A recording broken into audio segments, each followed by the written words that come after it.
Hello all, welcome back to Hers and His Adventures in California.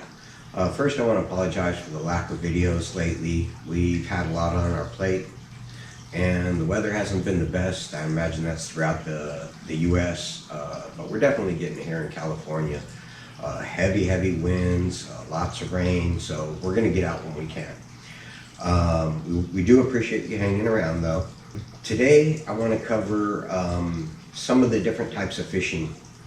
We're going to go ahead and show you how to set up for, in this case, sunfish, which would include bluegill, crappie, red ear, green sunfish, warmouth, etc.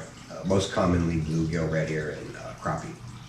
And what to purchase in order to have success at fishing panfish, sunfish.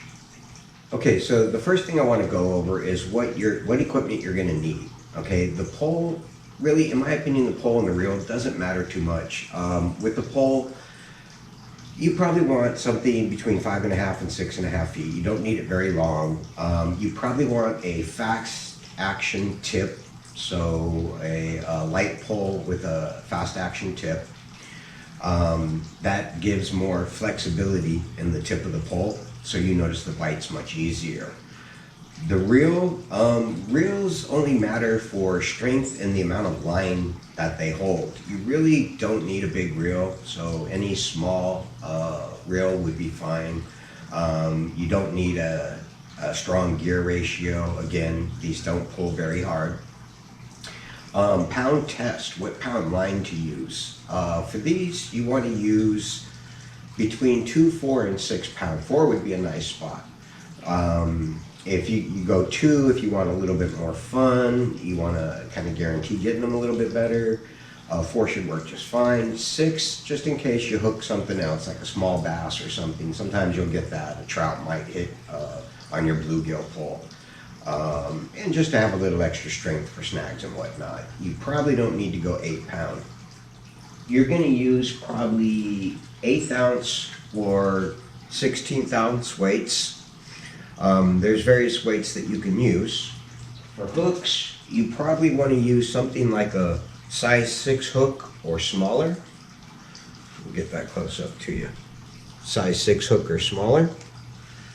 For bait, on bluegill, we're fond of worms, live worms. We usually use jumbo red worms. You can also use wax worms, you can also use mealworms, and you can use night crawlers cut them down into smaller pieces. They all work well. You can also use plastics, jigs and whatnot. Here we got quite an assortment of different types of jigs. So the first thing you would do is get yourself a jig body or a jig head. Should I say those are the bodies?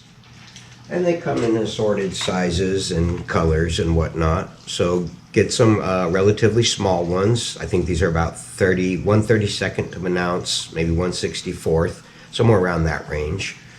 And then you're going to end up tying your line directly onto this, and then you'll be putting either a real worm or one of your fake worms onto there. Or they can go directly onto a hook. You don't need to use a jig head. So we got the pole. From the pole, your fishing line is called the main line. Okay, so the main line goes directly to your reel, right there, through the eye holes in the pole, comes out. Now on the sunfish pole, the first thing we usually set up is a swivel. Now this is if you're going straight hook. In this case, it is a triple swivel. Okay, and the triple swivel has 3 loops that you can tie line from. It first goes to your main line, and then on the middle hoop, you want to put a second small line, anywhere from maybe 6 to 8 inches, and then tie one of the small hooks onto it right there. Then on the third loop from the first swivel, you go down a little bit longer than the hook that you just put on hangs. A little bit longer, maybe 6 inches, 8 inches. You go to your next swivel. Right there. Again, you put a little bit of a leader line to another one of your hooks, and then below that hook you want another piece of line, probably 2 to 3 times longer than your last line with your hook on it. In this case, it's what, 12 inches. And then you put your weight on the bottom. Okay, so the next thing I want to go over is how to fish for sunfish and where to fish for sunfish. First, let's go ahead and start where. As far as I know, I don't have a tremendous amount of experience, 3-4 years, but as far as I know, sunfish can be found just about anywhere. You should be able to find them in most lakes, most creeks, most rivers. I'm not sure about the bays and the ocean. No need to go there. The Delta has them in abundance, and that's where we usually fish. And for those wondering what the Delta is, I believe it's kind of where your salt water and your fresh water start to meet. Again, the water will come in from the ocean. It'll go through the bays. In the case of California, it'll go through the San Francisco Golden Gate Bridge into the San Francisco Bay, San Pablo Bay, and it'll work its way up towards Stockton, Sacramento. In that area, that's considered the Delta. Again, I think it's a mixture of salt and fresh water. The fresh water is coming from the mountains and the rivers up there, coming from the mountaintops, through the rivers, through the lakes, and then it meets up into the Delta, which eventually goes to the bay and to the ocean. So again, you can catch them just about anywhere. You can catch them casting far out, and you can catch them casting right there at your feet, a few feet out, few feet deep. They do get a little finicky with weather, as most fish do. You know, if the weather's real cold, they might congregate into schools. They might tend to go to deeper water. In real hot weather, they might cuddle up in the shade, under a pier, under a bridge, under a tree hanging over. Sometimes you get nervous about casting in obstructions, debris and stuff, a tree that fell over and stuff. But a lot of times that's where they like to hide. You know, they evade larger predators that way. Two things that I actually really adore about sunfishing. One, the limit. It's a 25 limit per person per day, so you've got a real good limit. But more importantly, I think, is the action. I tend to get bored rather easily. 2-3 hours with no bites, 4 hours, and I'm just about done.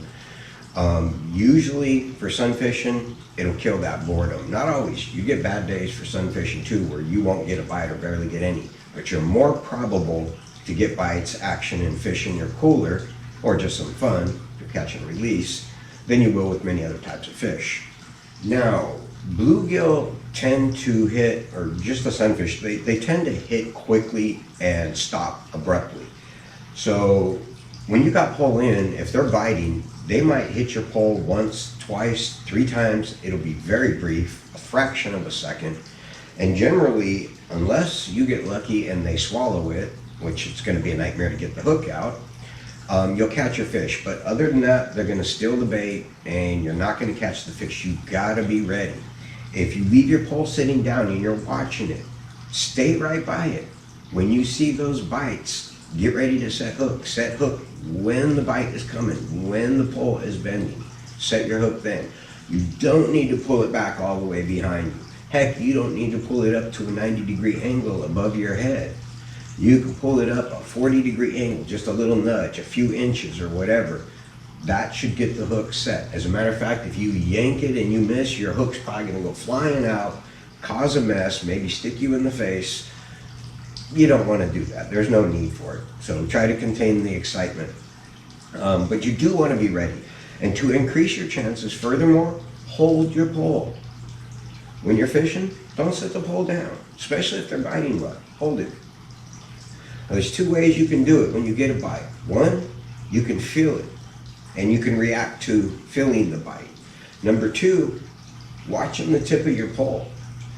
I found that usually, sometimes I would actually try to close my eyes and just sit there and feel the bite.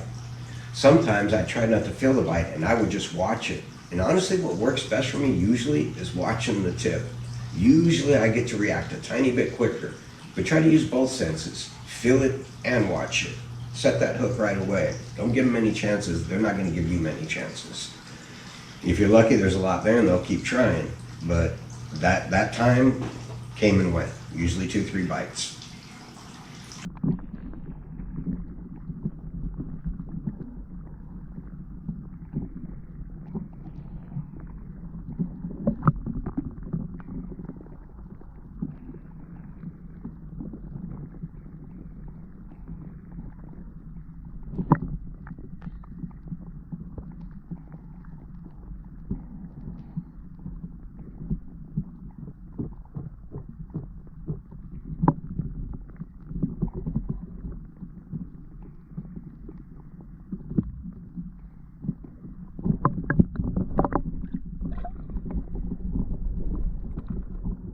So when you cast this out, good example is if you're casting from a pier or a dock. You go ahead and open your bail. This is called the bail. You go ahead and open your bail, and you just let your finger go. Let it drop straight down. Close your bail. And then what you want to do is you're going to see slack in the line. So what you want to do is you want to reel it just till you don't see the slack in the line anymore. It doesn't appear loose. That means that chances are your weight is on the bottom and your hooks and your line are straight up from there. If you had slack, it is possible your hooks, your bait, and your weight are all sitting down on the very bottom. You might not get no bites at all, or it might be much more difficult. So pull it up a little bit, just till you see the slack gone. Now, if you're not getting bites after a while, try twitching it a little bit, kind of like jigging it, and then let it sit for a while. That might attract attention. If that's not working, try coming up a bit deeper. Now we're assuming that you let the line go all the way to the bottom until you hit slack. You close the bail, you reeled up the slack a little bit. So your weight's at the bottom, your bait's pretty close to the bottom. So reel it up a bit, a few inches or something, let it sit for a while. Perhaps they're higher up in the water. Oftentimes they'll be up above the plants and the debris in the water. They also go inside them. You can get them casting straight into the plants. I've done it many times. So give those a try and see if they work. And if you have any questions, go ahead and leave them down in the comments. If you tried any of it and it works or you're enjoying it, leave it down in the comments and let us know. And I think the next video we'll get up is trout fishing. How to set up for trout fishing and where to trout fish, and hopefully get you on some trout. So we'll see you in the next video.